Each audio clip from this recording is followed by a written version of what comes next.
My bro, he's back in action, and if you want to know how deep it is to go cave diving is one thing, but exploring the mine is something else, yeah? Put your hands up and give a warm welcome to 𝐊𝐢𝐚𝐧. Hello. Okay. Good afternoon. Thank you for MIDE for allow us this opportunity to give a presentation here. Today, my topic is about the journey to uncover the mystery of cave diving in Malaysia. So today, I basically will share the journey, the procedure, how we're going to explore a cave. So before we start, I will show you our early days cave exploration video. So we have started with Dr. Azhar. So two of us, we explore quite many places in, I would say, in Peninsular Malaysia, from Pahang, Perak, and Perlis. So during the initial days, we don't really have a full set of the, cave diving equipment or caving equipment, but we try our best to explore whatever we can during that times. So here is the one of the cave in the Perlis. Due to some technical issue, but I think with the skill we have nowadays, we will revisit some of this cave. So slowly we are growing. We have more members to join us. Yeah. So this is the mine at 𝐊𝐚𝐧. When the time we told people that we're going to dive here, at 𝐊𝐚𝐧, people is wondering what we are doing here. Actually, there is quite a, I would say, a big chamber and labyrinth at 𝐊𝐚𝐧, Pahang. So this is our early days, how we dive. With little knowledge, but we are learning and learning to get our equipment to be what we are today.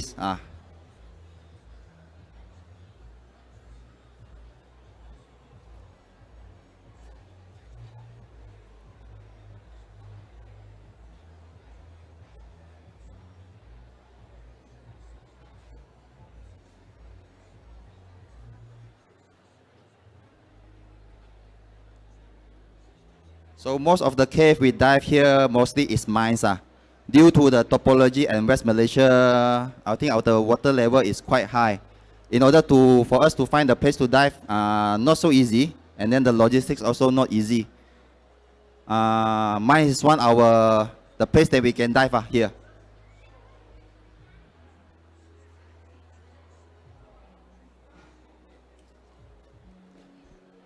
So we also dive a famous, the Sipadan Tertentum cave. I think everyone know. Even though here is quite easy to dive, but to advise, make sure you have a full cave training certified. Then only you dive inside this cave. It's a very nice cave at Sipadan.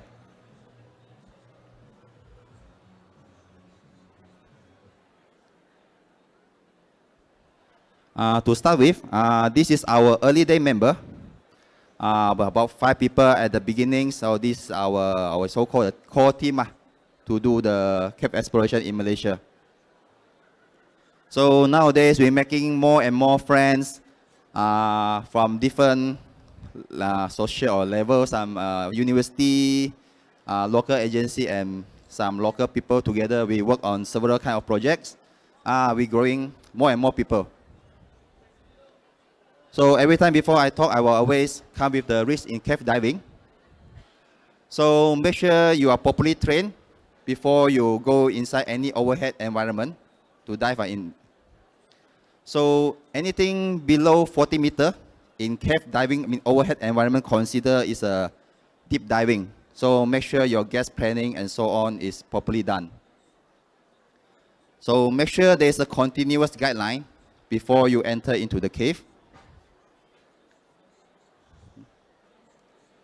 Gas management, 1/3 of rules, and always carry redundant light, backup light, backup mask, backup air, and so on. Okay, today I would like to share about, how we explore cave in Malaysia. So before we do identify the location of the cave or mines, we do research. So we will talk to the local people and open up some maps, identify the location, where is the potential, the place that we're going to explore, and so on. Other than that, also we based on some information from the previous like pioneer diving, like from Idrio, this Sipadan Tertentum Cave, mapped by Idrio Group by 2012, and some other research or paper that published by some people before. So we will identify where is the mining area before. So other than this, we also identify some other, based on some old articles, we also do research at, various mines in Malaysia. Another one is at the 𝐊𝐢𝐚𝐧. So we did some research and I did go to the site visit and then identify the location where we can dive. But somehow, this is gold mining due to maybe there is a possible arsenic, toxic kind of thing left behind. So we decided to put this project later on. Actually, it's quite interesting. There is many so-called the place to go in, the diving in, but some of this entry been covered by the local due to the safety, because some kids play around the area, they might fall down. So some of the entrance they close. But we managed to find a place that's possible to dive. But later we'll see how we will proceed on this. So also, after doing the research, the place that we want to dive, then we need to know what is the purpose we want to go there to dive. In the old days when we started cave exploration, basically we just want to, explore to see what is not yet been seen by the normal people. But nowadays when we do exploration, we do research, we come with a purpose why we want to go there. So maybe we need to see on the old map, some history part. So what the purpose and what we're going to expect to see around this area. So example, we might want to see the fossil under the water. So this is one of in the Perak. So this is a fossil found somewhere in the Sulawesi. It's quite very old. So or we want to explore to see some cave painting. Actually a lot quite at the 𝐊𝐚𝐧 Valley.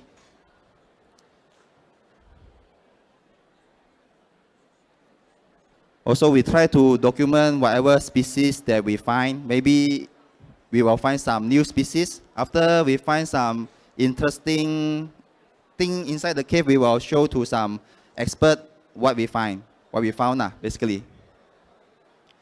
So you may see some weird creatures at the cave area, underwater cave that are not normally seen by people.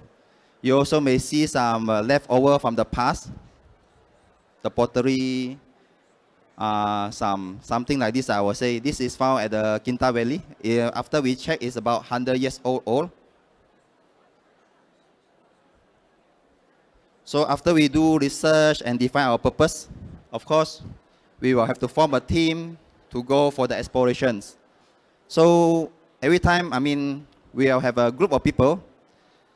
Every one of us will have our own skill, our own strength.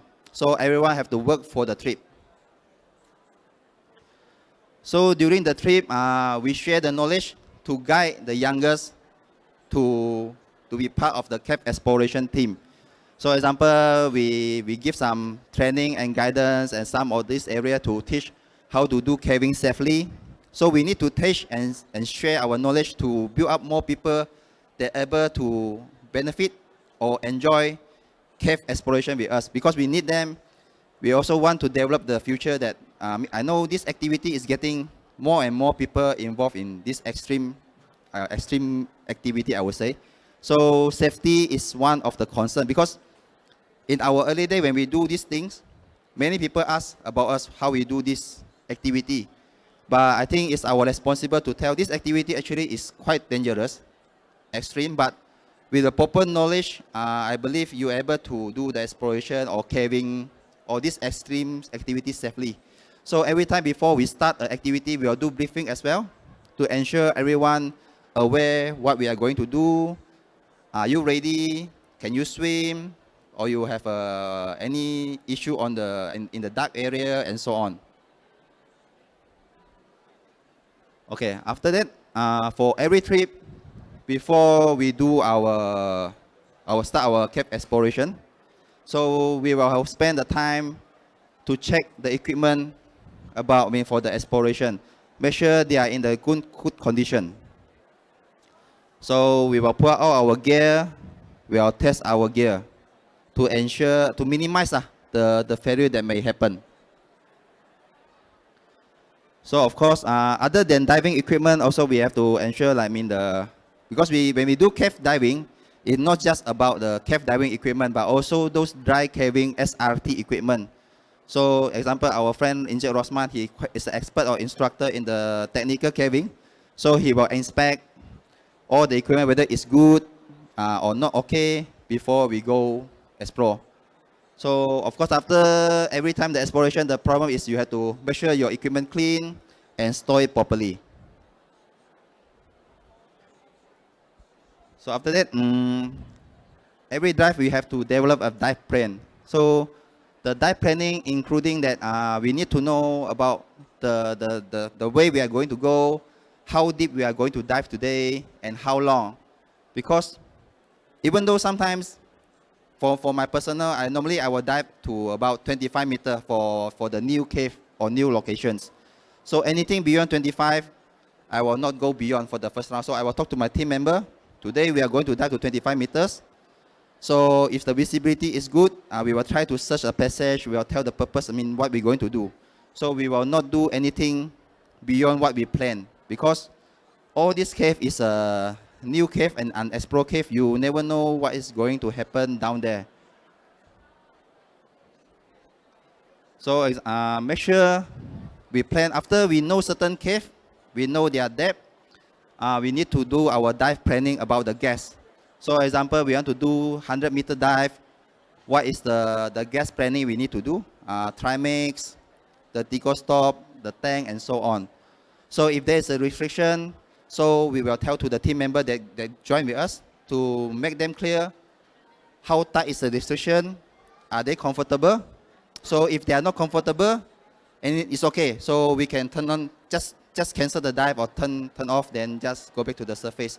So all these things we will have to plan prior to a dive. And of course, I would like to highlight, mostly we dive in Malaysia is under the mines. So we have to very clear how dangerous is the mines.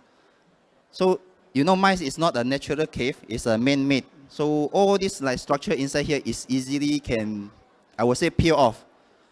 So some location, when we go through in the underwater mines, they normally were supported by this kind of rock. This kind of rock, like wood, you see? They have some supporting here. So if some places that they don't have any support, we must be very careful. So we have to stay there for a while, check around, because we will blow out our bubble. So when our bubble hit the ceiling, they may have something will fall down. So it happened. Actually, there's some rock inside there hit my helmet before. So make sure when you dive, your helmet is a must. So this is one of the video. I will show is at the 𝐊𝐤𝐚𝐧. I think the cave diving forum before Eric explained the situation, how difficult to dive in the cave in Malaysia, I would say. So this is one of the natural cave at the 𝐊𝐤𝐚𝐧. So this silt, like avalanche, actually is fall down after we go to the second restriction. So after we go to the second restriction, the width will become almost zero. So we need to like go quite fast beyond the silt to lay the line. And you can see here the surface is very smooth. It's very hard to find a place to tie off. So however, I mean, we still have to find some way to tie. But the visibility will get very bad soon due to the silt avalanche after we pass through the second restriction. Because the second restriction is very small. There is no way we definitely had to crawl on the ground, then call all this silt come out. But somehow we still can get the width quite okay in front of me, so I can know where I want to go. But to find a place to tie here is quite difficult. So here is still a lot to explore, but due to the difficulties, we only allow the experienced cave diver to go inside this cave, because here is actually quite dangerous, I will put it this way. So I can only tie at a little small stalactite, I would say, whatever there. So it's very hard to find a place to tie. So a simple like swim, all the silt will come out.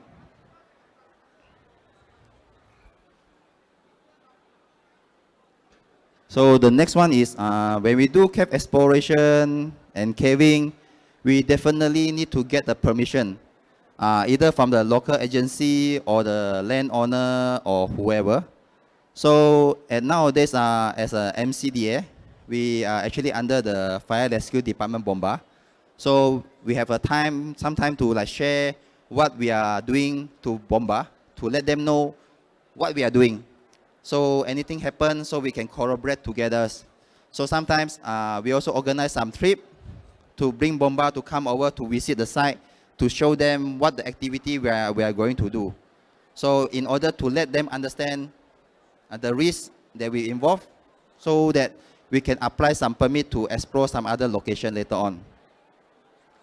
So of course, we also will go into the forest reserve location. To apply the permit is necessary. So example, we go to this at the Kinabatangan, Sukau area, we apply the permit from the local agency. And then also we identify the boatman that allowed to bring for our trip. So this is the picture from I take from the Sulawesi. Both of the left and right is the landowner, or one of the, I will say, quite a fabulous cave we found at the Sulawesi.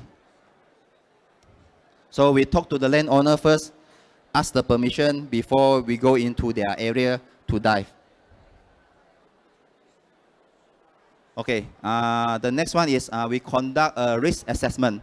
So the risk assessment here involves us as the water condition.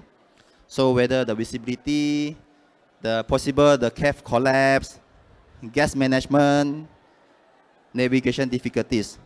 So as our friend at the cave diving forum mentioned, in Peninsula, the cave here is quite challenging due to the logistic and the structures. So of course there is a crystal clear water cave, but in order to reach the area, it's not that easy. So this is one of the challenges.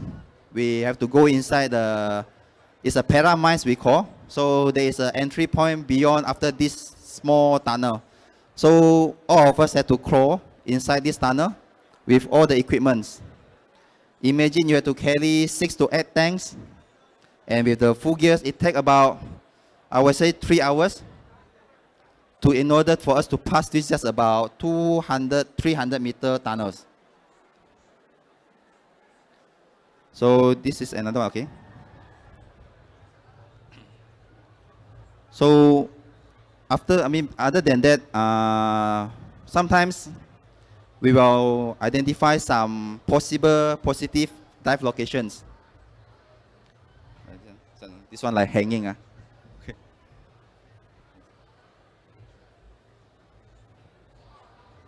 So some of the passage is quite, I would say, it's quite tight.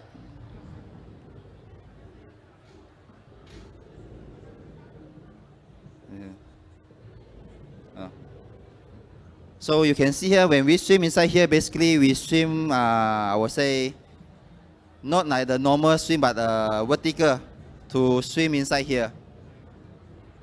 So due to the tight location, so when you go inside, the water is crystal clear. Definitely it's clear, but when you come out that time, the width is already become 0. Anyway, it's okay. We skip this one. I think it's lagging. So after beyond this tunnel, we found another quite an interesting dive site, I would say.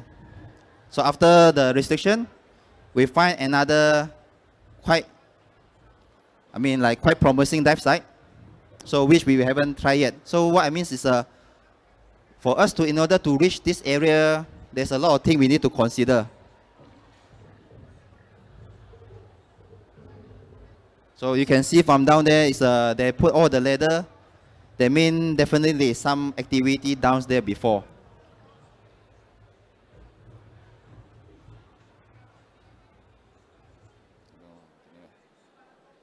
Okay. Other than that, I'm going to show you other like the challenges, because I believe not a lot of diver they've been dive through the H2S layer below the hydrogen sulfide, which is a toxic gas.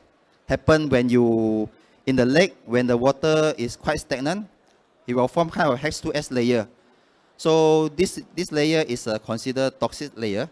But anything beyond the H2S layer, actually the view down there is very beautiful. So is this how it look like in the Tasik Canyon? So you will see the dead root. Actually the view down there is totally different, but it's a very nice experience to dive in. But in order to dive here, you need to go down about 30 meters, pass through the H2S layer, then you will get this kind of dive. So all this kind of the, I would say the hazardous or the risk, we need to identify, to tell to the team member before we go into dive. So communication. So basically, we need to maintain our communication during the exploration. The easiest way one is using the walkie-talkie. It's quite helpful for us to coordinate our logistic, communication, and so on.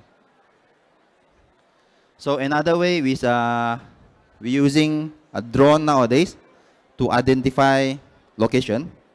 So example, because you see, when we see from the far, it's easy to see the cave is here. But somehow I'm still up there. So we use the drone, some communication device, in order for me to pinpoint the actual location.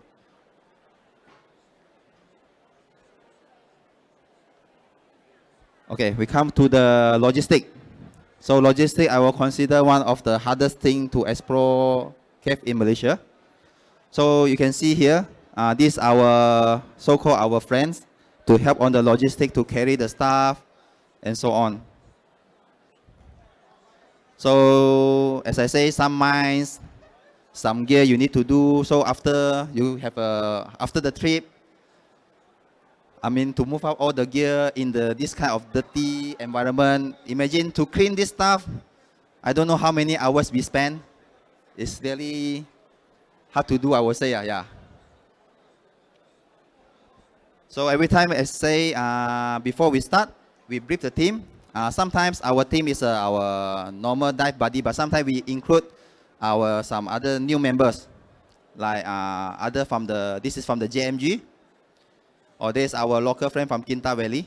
So before each trip, we will brief them what is going to happen, what they will see, they will expect to see inside the cave, and then what is the safety they need to know.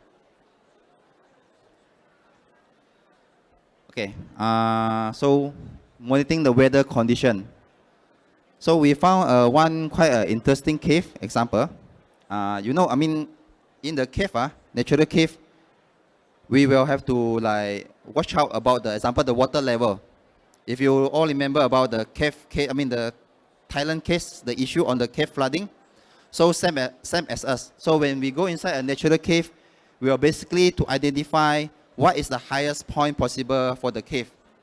So before to enter, so when we enter a cave, then we will see, okay, this water level will actually flooded the whole cave.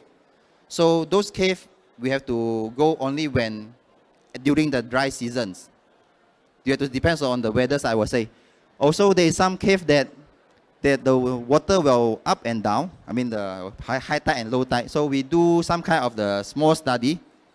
We put down all the date and time, and then collect. I mean based on the weather, the waterfall collection, and the moon phases to see how it related to some of the cave around the Kinta Valley. So after all those planning, I think I think we are ready to like go for a dive. So I will show you some of the video that we dive in Malaysia.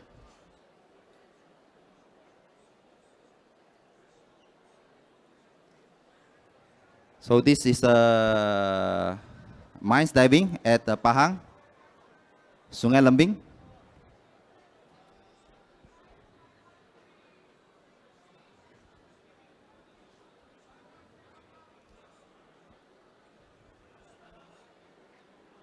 Actually, this is considered a quite clear place to dive.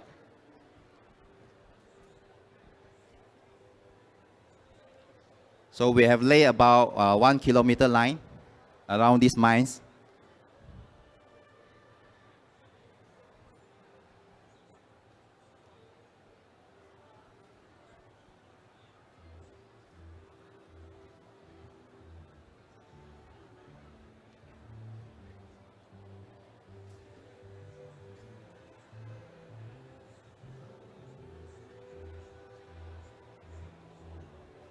So the deepest part for this Sungai Lembing mines is about 50 meter explored so far. So of course there is a deeper and a longer distance, but we can only do using the CCR later on.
So the next one is the recently explored at the Perak mines.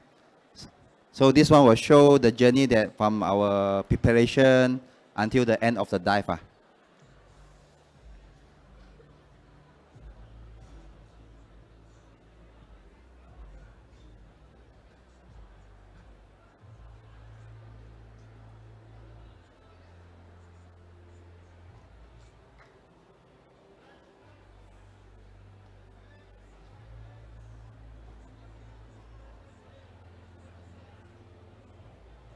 This mine is located near the Gua Tempurung.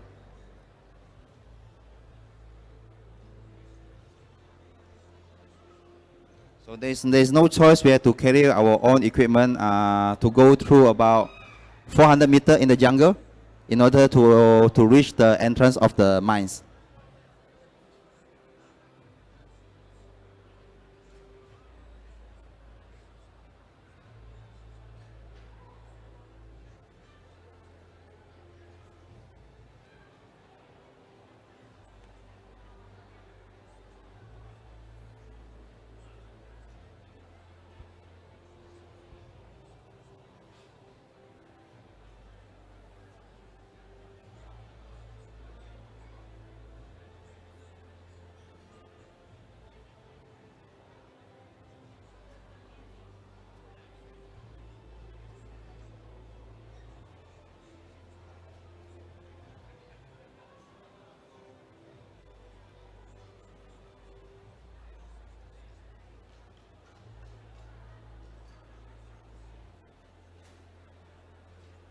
So this mine is about 33 meter deep.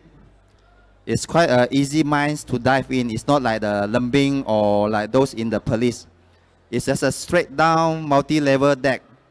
So it's easy to navigate, and actually you actually won't get lost if you're familiar with the mine structure.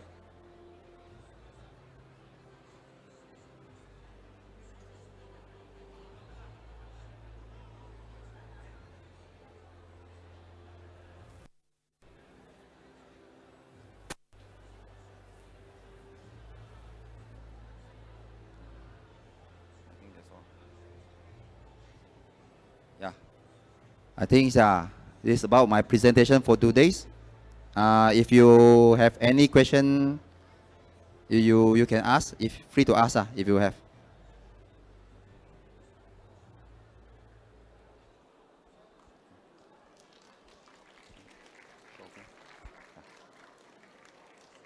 Okay, so thank you. All right, meanwhile, thank you very much, Kian Lee. That was a topic called Uncover the Mysteries of Cave Diving in Malaysia. Right, coming up shortly in a few moments from now to our next topic.